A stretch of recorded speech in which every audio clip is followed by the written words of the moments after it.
يرفع بعضهم درجات صدق الله العظيم إن الله وملائكته يصلون على النبي يا أيها الذين آمنوا صلوا عليه وسلموا تسليما اللهم صل على سيدنا ومولانا محمد وعلى آل سيدنا ومولانا محمد وعلى أزواج سيدنا ومولانا محمد وعلى أصحاب سيدنا ومولانا محمد وبارك وسلم وصلی علیہ بلند آواز الصلاة والسلام علیکہ یا سیدی یا رسول اللہ وعلا آلک و اصحابک یا سیدی یا حبیب اللہ بلند آواز سے پڑھیے الصلاة والسلام علیکہ یا سیدی یا رحمت للعالمین وعلا آلک و اصحابک یا سیدی یا خاتم النبیین بیس تے کدیں گے ساؤنڈ اللہ بھائی بیس تے ایکو ذرا گھٹ کرو اللہم صلی علی سیدنا مولانا محمد وعلا آل سیدنا مولانا محمد وبارک وسلم وصلی علیہ واجب الاحترام محترم جناب حضرت علامہ مولانا حافظ محمد حسین فیضی صاحب واجب الاحترام فخر سعادت محترم جناب صاحبزادہ سید محمد ثمر عباس شاہ صاحب واجب الاحترام محترم جناب برادر مکرم قاضی محمد ذوالفقار چشتی صاحب واجب الاحترام محترم برادر عزیز جناب محمد عبدالعزیز بھائی دیگر معزز محترم علماء ذیشان و حفاظ کرام برادران اسلام اللہ جل شانہ کا فضل و احسان زندگی کی ایک اور شام آقا کریم علیہ السلام کے پاک نام کرنے کی توفیق بخشی اللہ جل مجدہ الکریم ہماری حاضری بارگاہ عزتی میں قبول و منظور فرمائے ایکو کنٹرول کرو ایکو اور ٹھیک ہے آپ نے برادرم سراخان رسول بزرگوار ماسٹر محمد اسلم کی زبانی آقا کریم علیہ السلام کی سراخانی سماعت فرمائی برادرم محمد عبدالعزیز ناصر کے صاحبزادے محمد ارسلان کی زبان سے آقا کریم علیہ السلام کی شان سماعت کی تلاوت سنی نعتیں سنی آقا کریم کی عظمت کا بیان سنا اللہ پاک ہمیں اپنے دلوں میں بسانے کی توفیق عطا فرمائے برادرم محمد سلیم صاحب محمد زبیر صاحب اور میلاد کمیٹی کے تمام عہدیدار اراکین سب کو مبارکباد پیش کروں گا جنہوں نے اس خوبصورت محفل کا اہتمام کیا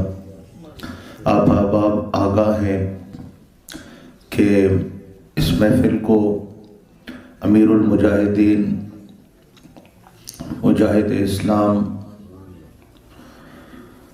استاد العلماء شیخ الحدیث و تفسیر حافظ الحدیث حافظ قرآن علامہ بابا جی خادم حسین رضوی رحمۃ اللہ تعالی علیہ کے ایصال ثواب کے لیے انعقاد کیا گیا اللہ پاک ان کے درجات کو بلندی عطا فرمائے اور ہمیں آپ کے نقوش قدم پہ چلنے کی توفیق عطا فرمائے۔ آپ کی زندگی کے دو بڑے مشن تحفظ ناموس رسالت اور تحفظ ختم نبوت۔ تو اس لیے کہ آپ کی روح کو زیادہ تسکین پہنچے، اس کانفرنس کو بھی تاجدار ختم نبوت کانفرنس کا نام دیا گیا، تاکہ ان کے مشن کی جو شمع ہے وہ جلتی رہے اور ہم تک یہ پیغام پہنچے کہ اگر ہمارے سینوں میں واقعی امیر المجاہدین علیہ رحمہ کی محبت ہے تو پھر ہمیں ان کے مشن کو جاری اور ساری رکھنا ہوگا اور ان کے طریقے کے مطابق اپنی زندگی کو، اپنے جذبات اور ولولوں کو ڈھالنا ہوگا۔ سامعین محترم، اگر علمی اعتبار سے دیکھا جائے تو اس میں کوئی شک اور شبہ نہیں کہ آپ کو آپ کے جو ہم اثر ہیں وہ امام الصرف کے نام سے یاد کرتے ہیں۔ قبلہ امیر المجاہدین نے صرف نحو پر، عربی گرامر پر آپ نے کتابیں لکھی ہیں جن کو آج مدارس میں پڑھایا جا رہا ہے۔ آپ تقریباً حدیث پاک ہی کے اسباق پڑھاتے تھے دورہ حدیث شریف کے حوالے سے، اور الحمدللہ آپ کو اس قدر مہارت تھی کہ حدیث کا متن یہ تو کوشش کرنے سے یاد ہو جاتا ہے، لیکن حدیث کی سند کے لیے شرح صدر کا ہونا ضروری ہے۔ اللہ پاک نے آپ کو شرح صدر عطا فرمائی اور آپ جو حدیث متن سناتے تھے ساتھ اس کی سند بھی آپ کو یاد ہوتی ہے، اور یہ آپ ہی کا کمال ہے۔ اور اس قدر آپ کو قوت حافظہ اللہ پاک نے عطا فرمائی کہ صرف خطاب کے دوران حدیث کی عربی عبارت نہیں پڑھتے تھے، بلکہ صحابہ کے اقوال، آثار، اہل بیت کے اقوال، آثار اور بزرگوں کے اقوال، آثار، اولیاء کرام کے اقوال، جس نے عربی میں جو کہا تھا آپ پہلے عربی سناتے تھے، بعد میں اس کا ترجمہ سناتے تھے۔ آپ کو اللہ پاک نے بڑا ملکہ عطا فرمایا تھا۔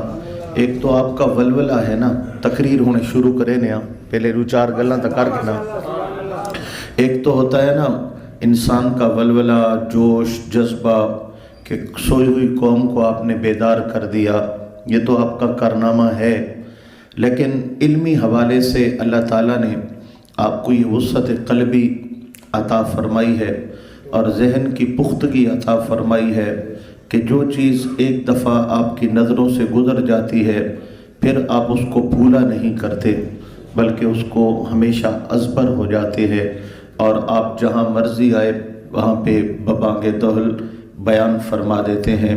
یہ اللہ تعالیٰ کی آپ پر خاص عطا ہے۔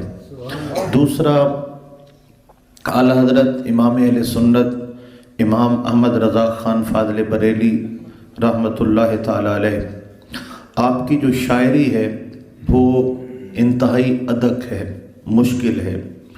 چنگے بڑے عالم بھی آپ کے بعد اشعار نہیں، بہت سے اشعار آپ نہیں سمجھ پاتے، اور پھر علامہ ڈاکٹر محمد اقبال، اعلیٰ حضرت کی شاعری کے بعد علامہ اقبال کی شاعری کا درجہ ہے۔ ان دو کو اگر کسی نے پڑھا بھی ہے تو اعلیٰ حضرت کی چند نعتیں ہیں، سب سے اعلیٰ و بالا ہمارا نبی، یا واہ کیا جود و کرم ہے شاہ بتہا تیرا، اس طرح 5-4 نعتیں جو عام ہیں وہ پڑھی جاتی ہیں، سنی جاتی ہیں۔ باقی اعلیٰ حضرت کا کلام جو ہے وہ خاص بندے پڑھ سکتے ہیں، سمجھ سکتے ہیں۔ علامہ اقبال کے بھی چند اشعار مشہور ہیں، اور باقی نہیں پتہ کہ انہوں نے قوم کو بیدار کرنے کے لیے کیا کچھ لکھا۔ ان دونوں کی جو تعلیمات اشعار کی صورت میں تھی وہ کھول کھول کر اور گھول گھول کر اگر امت کو پلائی ہیں تو امیر المجاہدین نے پلائی ہیں۔ اور یا رسول یا اور قوم کے شعور کو بیدار کیا ہے، ولولوں کو بیدار کیا ہے، کوٹ کوٹ کر امت میں عشق محمد مصطفیٰ صلی اللہ علیہ وآلہ وسلم آپ نے بھرا ہے۔ یہ بس آپ کو اللہ پاک نے بے شمار خصوصیات عطا فرمائی ہیں کہ جن کا محنت کے ساتھ تعلق ہوتا ہے اور محض فضل الہی کے ساتھ تعلق زیادہ ہوتا ہے۔ ذالک فضل اللہ یؤتیہ من یشاء۔ اور پھر بڑی بات یہ ہے کہ آپ کو جس قدر اللہ پاک نے علم کی وسعت عطا فرمائی ہے، اس قدر آپ کو اللہ پاک نے عاجزی، انکساری اور نبی پاک کی شریعت پر عمل کرنے کا جذبہ بھی عطا فرمایا ہے۔ آپ سٹیج پہ ایک جاہ و جلال والی شخصیت نظر آتے ہیں، اور اگر آپ کے ساتھ ملاقات ہو تو آپ انتہائی عاجزی پسند، ملنسار، ہنس مکھ اور دل موہ لینے والی شخصیت نظر آتے ہیں۔ سامعین محترم، اور آپ اکثر کہتے ہیں کہ غیروں کے لیے جب بھی ہوگا میرے پاس جلال ہی ہوگا، اپنوں کے لیے ہمیشہ آپ کے پاس پیار ہی پیار ہوگا، اور یقیناً آپ اس کی تصویر ہیں۔ اور ایک ہوتا ہے جب بندہ گفتگو کرتا ہے اور دھاڑتا ہے تو اس وقت اس میں جلال نظر آتا ہے۔ وہ عجیب ہستی تھی، خاموش بیٹھے ہیں، آنکھ بند ہے تو بھی جلال ہے، آنکھ کھلی ہے تو بھی جلال نظر آتا ہے۔ اللہ پاک نے شخصیت ہی ایسی بنائی ہے، چہرہ ایسا دیا، آنکھ کا جلال، آنکھ ایسے اٹھاتے ہیں تو بندہ حیران ہو جاتا ہے کہ واقعی ولی کی نگاہوں میں کیا کمال ہوتا ہے۔ اللہ تعالیٰ نے روشن چہرہ عطا فرمایا، خوبصورت چہرہ کہ دیکھنے والا بھی کہتا ہے کہ واقعی اللہ پاک کے محبوب کے غلاموں کے چہرے ایسے ہی ہوا کرتے ہیں۔ اور پھر ایک دن آپ کا وصال ہوتا ہے، جمعرات کی رات تقریباً 10 کے ارد گرد، اور پھر جمعے کا دن بھی گزرتا ہے، ہفتے کا دن بھی گزرتا ہے۔ ہفتے کو شام کے قریب جا کر کے تدفین ہوتی ہے۔ نہ رنگ بدلتا ہے، نہ جسم بدلتا ہے، نہ چہرے کے روپ کے اندر کوئی کمی آتی ہے، بلکہ غسل سے پہلے آپ کے چہرے کا انداز اور تھا، غسل کے بعد کی تصویروں میں آپ واضح مسکراتے ہوئے نظر آ رہے ہیں، اور ہزاروں دلوں نہیں لاکھوں کروڑوں دلوں کو آپ یہ سبق سکھا گئے ہیں کہ اگر عزت ہے تو نبی کی نوکری میں ہے، اگر مقام ہے تو محبوب کی غلامی میں ہے۔ اس لیے اگر دنیا اور آخرت میں عزت چاہتے ہو تو نبی پاک صلی اللہ علیہ وسلم کے ساتھ وفا کرنے والے بن جاؤ۔ اللہ پاک حضور کے نوکروں کو اس طرح عزتیں اور شان عطا فرماتا ہے۔ اور سبحان اللہ بولیے، پھر درود پاک پڑھیے۔ اب میں ساؤنڈ والے بھائی کے ساتھ کوئی 2-4 باتیں کروں کہ جگہ تنگ ہے، کھولتے ہیں تو چانچوں کرتا ہے، کم کرتے ہیں تو میرا جو ہے وہ سانس نہیں نکلتا، اس کا کوئی حل نکالیے جی، اس کا کوئی حل کڈو۔ اللہم صلی علی سیدنا مولانا محمد وعلی آل سیدنا مولانا محمد وبارک وسلم، صلاۃ و سلاما علیکہ یا سیدی یا رسول اللہ۔ کچھ دیر اتھائیں پہلے کچھ دیر کھلارو دیکھا چیک کریں نے ہم پہلے جتے کھلارا رہے ہون مٹھا کر چھوڑا دورا والی ہم دیو۔ سامعین محترم، میں عرض کر چکا ہوں کہ نبی کریم سرکار دو عالم صلی اللہ علیہ وآلہ وسلم کی محبت، آپ کی غلامی، آپ کا پیار، آپ کا والہانہ عقیدت و محبتیں رکھنا، یہی انسان کی زندگی کا مقصد ہے، اور یہی ایک مسلمان کا جینا اور مرنا ہے۔ آقا رسالت مآب صلی اللہ علیہ وآلہ وسلم کے ساتھ جو لوگ محبت رکھتے ہیں، جو کہتے ہیں کہ ہمیں حضور سے پیار ہے، جو کہتے ہیں کہ ہم آقا نبی کریم علیہ السلام کے نوکر ہیں، آج ہماری محبتوں کے انداز بدل چکے ہیں۔ جو زیادہ اونچا نعرہ لگائے وہ بڑا عاشق رسول ہے، جو بہت بڑا جھنڈا لگائے وہ عاشق رسول ہے، جو بڑا لنگر پکائے وہ عاشق رسول ہے۔ یہ عشق رسول کی علامتیں ہیں، لیکن عشق رسول کی حقیقت یہ ہے کہ دل کی تختی پر نبی کریم علیہ السلام کا نام کندہ ہونا ضروری ہے، اور دل کے جذبوں کے ساتھ، روح کے ساتھ حضور علیہ السلام کو چاہنا، آپ سے محبت کرنا، یہ ہمارے لیے ضروری ہے۔ جس طرح دنیاوی طور پہ کسی سے محبت ہوتی ہے، بندہ اس کے لیے بےتاب ہوتا ہے، تو یہ دنیا کی ساری محبتیں ہیچ ہیں، ان سے بڑھ کر آقا کا پیار ہونا ضروری ہے، اور آقا کریم کے پیار کے لیے آپ کی تڑپ کا ہونا، آپ کی محبت کا ہونا، آپ کے لیے جذبے کا ہونا، آپ کے لیے بےتاب رہنا، یہ ہر مومن مسلمان کے لیے لازم اور ضروری ہے۔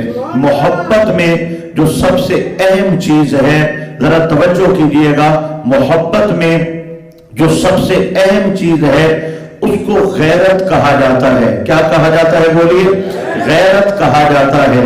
آپ دیکھ لیں، ہم اپنے خاندان کے خلاف جملہ گوارا نہیں کرتے، کیونکہ خاندان کی غیرت ہمارے اندر موجود ہے۔ ہم اپنے ماں باپ کے خلاف، اپنے اہل و عیال کے خلاف، اپنے بھائی کے خلاف جملہ برداشت نہیں کرتے، کیونکہ ہمیں خاندان کی غیرت ہے، رشتوں کی غیرت ہمارے اندر موجود ہے۔ آپ دیکھتے ہیں کہ غیرت کے نام پہ بندے مار دیے جاتے ہیں، بہن اور بیٹی کی غیرت کے لیے قتل کر دیے جاتے ہیں، اور اس کو غیرت کا نام دیا جاتا ہے۔ یعنی بندہ اس حد تک چلا جاتا ہے کہ جس رشتے کو اس نے نبھانا ہے اس کے تحفظ کے لیے جان دینے سے بھی گریز نہیں کرتا، اور جان لینے سے بھی گریز نہیں کرتا۔ یہ غیرت نتیجہ محبت کا ہے۔ غیرت کس کا ثمر ہے؟ بولیے، محبت کا جو نتیجہ نکلتا ہے اسے غیرت کہا جاتا ہے۔ اب یہ ساری محبتیں جن کے لیے ہم کڑتے ہیں، جن کے لیے ہم جلتے ہیں، جن کے لیے ہم خار کھاتے ہیں، جن کے لیے ہم غصہ کھاتے ہیں، یہ ساری محبتیں بعد میں ہے، اور آقا مولا پیارے محمد مصطفیٰ صلی اللہ علیہ وسلم کی محبت سب سے پہلے ہے۔ تو جس طرح آقا کی محبت سب سے اعلیٰ ہے، تو آپ کی ذات کے لیے غیرت بھی سب سے زیادہ ہونا ضروری ہے۔ آپ کی ذات کے لیے سینوں کے اندر تڑپ بھی زیادہ ہونا ضروری ہے۔ تو جس طرح ہم کسی بھی قریبی محبوب کے لیے بات گوارا نہیں کرتے، تو پھر آقا مولا نبی کریم کی اہانت ہو، گستاخی ہو، بے ادبی ہو، آپ کی ناموس یا ختم نبوت پر حملہ ہو، یہ کوئی کیوں کر برداشت کرے گا اور کیسے برداشت کرے گا؟ یہ تو ایمان کا تقاضا ہے، محبت مصطفیٰ کا تقاضا ہے کہ سب سے زیادہ مومن کے سینے میں غیرت اپنے آقا نبی پاک کی ہستی کے لیے، آپ کے مقام کے لیے اور آپ کی عزت کے لیے پایا جانا ضروری ہے۔ تو یہ غیرت ہر مومن کے سینے میں ہے، اگر نہیں ہے تو اس کے دل میں ایمان نہیں ہے، اس کے دل میں ایمان نہیں ہے۔ اگر وہ آقا کی ذات کے لیے آپ کی اہانت ہو، توہین ہو، وہ کڑتا نہیں ہے، پریشان نہیں ہوتا، بےتاب نہیں ہوتا، تو وہ اپنے آپ کو مومن نہیں کہلا سکتا۔ سامعین محترم، اللہ پاک نے حضور کے ساتھ سب سے زیادہ محبت کی ہے۔ پوری دنیا میں کوئی کسی سے اتنی محبت نہیں رکھتا جتنا میرا اللہ اپنے حبیب سے محبت رکھتا ہے، اور کسی نے اپنے محبوب کے لیے اتنا کچھ نہیں کیا ہے جتنا میرے رب نے مصطفیٰ کے لیے کیا ہے۔ یہ زمین، یہ آسمان، یہ لوح و قلم، یہ شمس و قمر، یہ سارا کچھ اللہ نے جو بنایا ہے ایک پاک محمد مصطفیٰ کی ذات کے لیے بنایا ہے۔ آپ علماء سے حدیثیں سنتے رہتے ہیں کہ اللہ بعد ذالک زنین، یہ حرام زادہ ہے، اس کی اصل میں خرابی ہے، اس کے نطفے میں خرابی ہے۔ اب علماء کرام نے یہاں پر غور کیا تو پتہ چلا کہ اللہ پاک نے اس ولید بن مغیرہ کی 10 برائیاں بیان فرمائی۔ کتنی برائیاں بیان فرمائی؟ 10 برائیاں بیان فرمائی۔ اب جملہ تو ایک بولا تھا، ایک کا مطلب بھی آ گیا اور بدلے میں ایک جملہ رب بھی کہہ دیتا، لیکن 10 اللہ نے عیب بیان کیے تو میرا رب بتاتا ہے نبی کے خلاف تم ایک کرو گے، ہم 10 کریں گے۔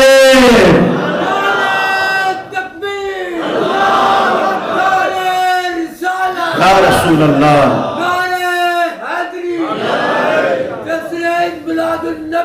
اب یہاں پر جناب والا کچھ لوگوں نے اعتراض کیا ہے کہ اللہ پاک کا قرآن ہے اور قرآن کے اندر ایسی باتیں ہیں، قرآن کے اندر ایسی باتیں ہیں کہ جناب اللہ پاک فرما رہا ہے یہ بندہ حرام زادہ ہے، حرام زادہ ہے۔ تو دوستو ہمارے علماء ذیشان نے یہ جواب دیا ہے کہ جو شخص میرے آقا کریم کی عزت نہیں کر سکتا، آپ کا احترام نہیں کر سکتا، رب نے یہ لفظ بول کر ارشاد فرما کے بتا دیا ہے جو میرے محمد کی عزت نہیں کرتا وہ عزت کے قابل نہیں ہے، نہ اس کی عزت ہے، نہ اس کا نام ہے، نہ اس کا مقام ہے۔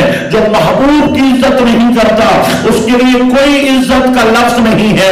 وہ شخص چلا گیا اپنی ماں کے پاس اور ماں کو کہتا ہے 9 باتیں تو میرے اندر ہیں، 10ویں بات تو بتا۔ ماں نے کہا بیٹا ایسی ویسی کوئی بات نہیں، خنجر نکالا گردن پہ رکھا، بتا میں جانتا ہوں کہ میں جانتا ہوں کہ دشمن ضرور ہے لیکن وہ جھوٹ نہیں بولا کرتا، وہ جب بھی بولتے ہیں سچ بولتے ہیں۔ ماں ڈر گئی، ماں نے بتا دیا کہ کیا کیا ہوا اور پھر تو پیدا ہوا اور ثبوت مل گیا کہ اللہ کے قرآن نے جو فرمایا ہے وہ بات سچ ہے۔ اور پھر اس کی شرح میں شارحین نے، مفسرین کرام نے ایک جملہ دیا ہے کہ جب بھی کوئی آقا کی شان میں گستاخی کرے تو جان لو یہ اس کی زبان نہیں، اس کا گندا خون بول رہا ہے۔ حلالی خون میرے آقا کی گستاخی نہیں کر سکتا، ہمیشہ حرام خون میرے آقا کی گستاخی کرے گا۔ اللہ کے قرآن نے اس پر مہر لگا دی ہے۔ اور دوستان گرامی وجہ کیا ہے؟ امریکہ والے گستاخیاں کریں، فرانس والے گستاخیاں کریں اور ہالینڈ والے گستاخیاں کریں، برطانیہ والے گستاخیاں کریں، مسئلہ یہ ہے کہ وہاں پر باپ بیٹی کے ساتھ زندگی گزار رہا ہے ایسے میاں بیوی، وہاں پر بھائی بہن کے ساتھ میاں بیوی کے تعلقات قائم کر رہا ہے، وہاں پر کتوں کے ساتھ نظام چلا جا رہا ہے اور جانوروں کے ساتھ نظام، اور نہیں پتا کہ یہ گھر والے کی اولاد ہے یا گھر میں رکھے ہوئے پالتو کتے کی اولاد ہے۔ تو جہاں کتے کی نسلیں پیدا ہو، جہاں خنزیر کی نسلیں پیدا ہو، جہاں نکاح کا تصور بھی نہ ہو، جہاں بہن بھائی ملے ہوئے ہو، جہاں باپ اور بیٹی ملے ہوئے ہو، ان سے جو گندی نسلیں پیدا ہوں گی تو بک بک تو کریں گی، بکواس تو کریں گی، ان کی زبانوں سے غلاظت تو نکلے گی۔ لہذا یہ تمام یہود و نصارا جو میرے آقا کی شان میں بکواس کرتے ہیں پھر اتراتے ہیں، یہ ان کا گندا خون بول رہا ہے۔ کسی میں کتے کا خون بول رہا ہے، کسی میں خنزیر کا خون بول رہا ہے اور کسی کے اندر حرام کا نطفہ بول رہا ہے۔ یہ گندے خون کی پیداوار ہے، اس لیے وہ بک بک کرتے چلے جا رہے ہیں۔ سامعین محترم، یہ ان کا قصور نہیں ہے، یہ ان کی رگوں میں موجود گندے خلیز اور پلید خون کا قصور ہے۔ فرمایا وَأُتُلٍّ بَعْدَ ذَلِكَ زَنِيمٌ، محبوب یہ زنا کی پیداوار ہے، اس کے اصل میں خرابی ہے، اس لیے یہ آپ کو بک بک کرتا چلا جا رہا ہے۔ اس نے ایک جملہ بولا تھا، رب نے 10 بار جواب عطا فرمایا، ایک اور ایک کے بدلے 10 سن لیجئے۔ مکے والوں نے کہا قرآن نازل نہیں ہو رہا، اتنا عرصہ ہو گیا ہے، ہمیں تو یوں لگتا ہے آپ کا رب آپ سے روٹھ گیا ہے، آپ کے رب نے آپ کو چھوڑ دیا ہے، تبھی تو جبریل امین نے آنا چھوڑ دیا ہے۔ میرے رب نے ان کا جواب دیا وَالضُّحَىٰ وَاللَّيْلِ إِذَا سَجَىٰ، آپ کے چہرے کی قسم، آپ کی زلفوں کی قسم، مَا وَدَّعَكَ رَبُّكَ وَمَا قَلَىٰ، نہ رب روٹھا، نہ رب نے چھوڑا، نہ رب ناراض ہوا۔ انہوں نے کہا تھا رب روٹھا ہے، رب نے چھوڑا ہے، فرمایا نہ چھوڑا ہے نہ روٹھا ہے۔ پھر میرا اللہ قرآن اتارتا چلا گیا وَلَلْآخِرَةُ خَيْرٌ لَكَ مِنَ الْأُولَىٰ وَلَسَوْفَ يُعْطِيكَ رَبُّكَ فَتَرْضَىٰ، آخر تک 10 آیتیں نازل فرمائی۔ مولا جملہ تو ایک تھا، بدلے میں 10 کیوں؟ فرمایا نبی کی عزت کی بات ہے نا، وہ ایک بات کریں گے، ہم 10 جملے میں نبی کی شان بیان فرمائیں گے۔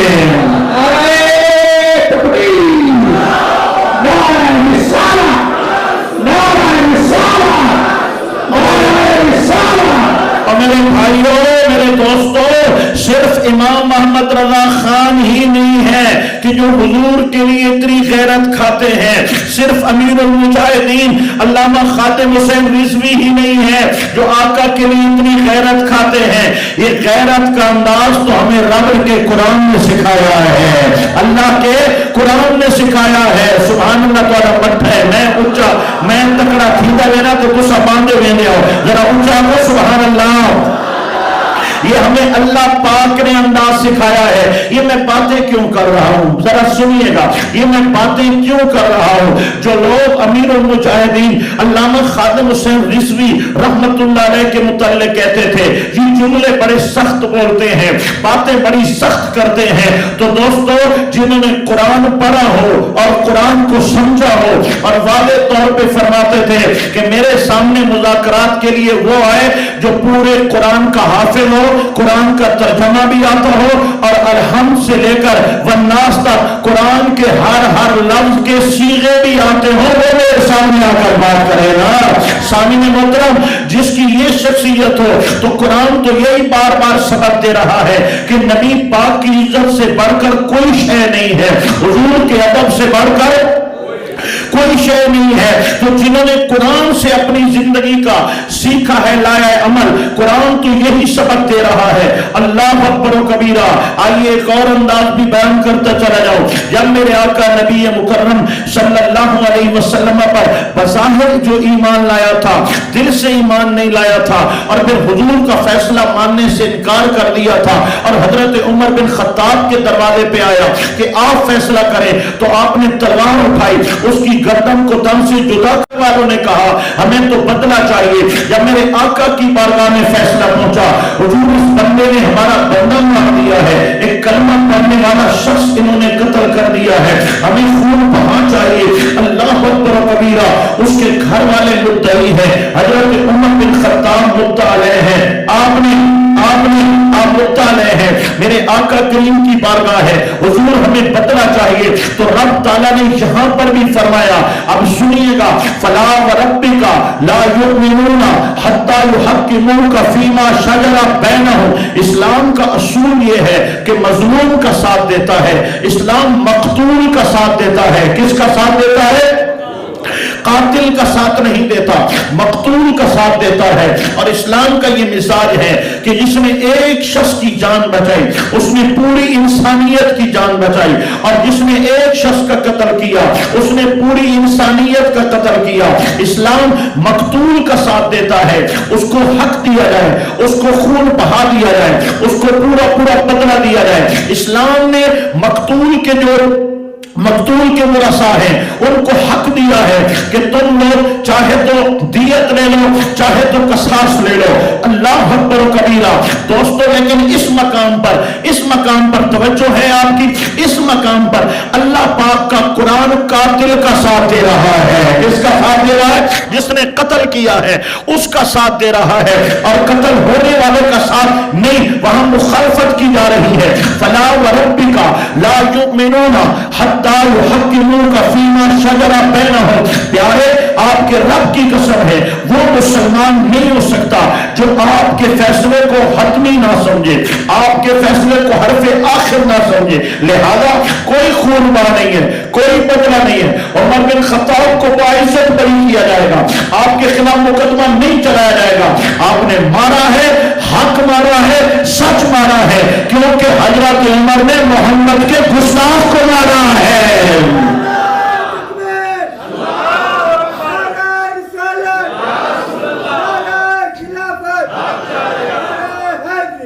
اب اللہ کریم کس کے ساتھ ہے؟ جس نے گستاخ کا سر قلم کیا ہے۔ فرمایا ہم عمر بن خطاب کا سر کے ساتھ ہیں، ہم آپ کی موافقت میں ہیں، ہم اس کی مخالفت میں ہیں، کیونکہ اس نے میرے نبی کے فیصلے کو نہیں مانا۔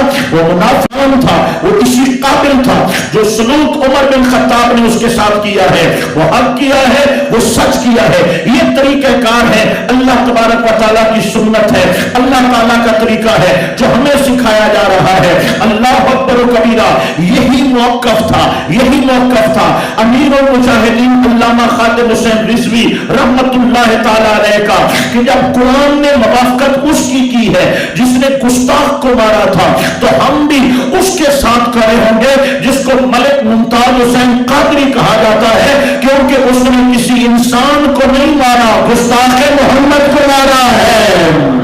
اور پھر دعوت میں آخر آپ کھڑے رہے، آپ کھڑے رہے اور آپ کے لیے سینہ تان کر آپ لڑتے رہے، اور ملک ممتاز حسین قادری کو شہید کیا گیا تاکہ یہ ولولے ختم ہو جائیں، یہ جذبے ختم ہو جائیں۔ لیکن ان کو کیا پتا تھا کہ جو ملک ممتاز حسین قادری ایک عشق رسول کی شمع جلا کے جا رہا ہے، امیر المجاہدین اس کو شعلہ بنائیں گے اور وہ لاکھوں میں نبی کے غلام بنا کے جا رہا ہے، امیر المجاہدین کروڑوں میں مصطفیٰ کے نوکر بنا کے جائیں گے۔ سامعین محترم، یہی موقف تھا اور عین شرعی موقف تھا، اور اس پر دلائل قائم کیے گئے کہ نبی کریم علیہ السلام کے گستاخ کو اگر کوئی شخص مار دیتا ہے تو اس سے قصاص نہیں ہے، اس سے بدلہ نہیں ہے۔ اول تو یہ کام حکومت وقت کا ہے کہ وہ گستاخوں کو لگام ڈالے، وہ گستاخوں کے خلاف کارروائی کرے، لیکن جب عدالتیں بہری اور گنگی ہو جائیں، جب قانون کے ادارے اندھے ہو جائیں اور جب کہیں پر سنوائی نہ ہو۔ اب ہمارے ملک کے پاکستان کے اندر دو قانون ہیں جو ہمیں دل و جان سے عزیز ہیں۔ ایک قانون کا نام آئین تحفظ ناموس رسالت ہے، ایک آئین کا نام تحفظ ختم نبوت ہے۔ آئین تحفظ ناموس رسالت، ناموس عزت کو کہتے ہیں، ناموس رسالت میرے آقا کی عزت، میرے آقا کی شان، میرے آقا کا مرتبہ، تحفظ مانا حفاظت کرنا، آئین قانون کو کہتے ہیں، یعنی سرکاری سطح پہ وضع کیا گیا وہ قانون، وہ آئین کہ جس کے تحت میرے آقا نبی پاک کی عزت کا تحفظ کیا جائے گا، اور اس آئین کے تحت اگر کوئی مسلمان ہے یا غیر مسلم ہے، مرد ہے یا عورت ہے، میرے آقا نبی پاک کی ذات کے لیے اشارتاً کنایتاً صراحتاً، اگر تحریراً یا تقریراً، اگر وہ لکھنے میں، اگر وہ بولنے میں، اگر اشارے میں، اگر کوئی واضح الفاظ ہیں یا چھپے ٹھکے الفاظ ہیں جن کے دو معنی نکلتے ہیں، کسی انداز میں بھی آقا کی شان کے لیے کوئی ہلکا لفظ استعمال کرتا ہے، 295 کے تحت اس کے خلاف عدالت میں مقدمہ دائر کیا جائے گا، شہادتیں لائی جائیں گی، علماء کا بورڈ بٹھایا جائے گا، گستاخی ثابت ہونے کے بعد اس کو سزائے موت دی جائے گی۔ اس آئین کو آئین تحفظ ناموس رسالت کہتے ہیں، جس کا واضح طور پہ اگر ترجمہ کیا جائے تو یہ بنتا ہے گستاخ نبی کی ایک سزا۔ انہیں مٹھے نکل سے بطرائے گھنٹے خطاب آیا بھی یعنی 12 بجے باز کا رسانے اگر تک رہتی سے تو جلدی لکا چھوڑا، گستاخ نبی کی ایک سزا۔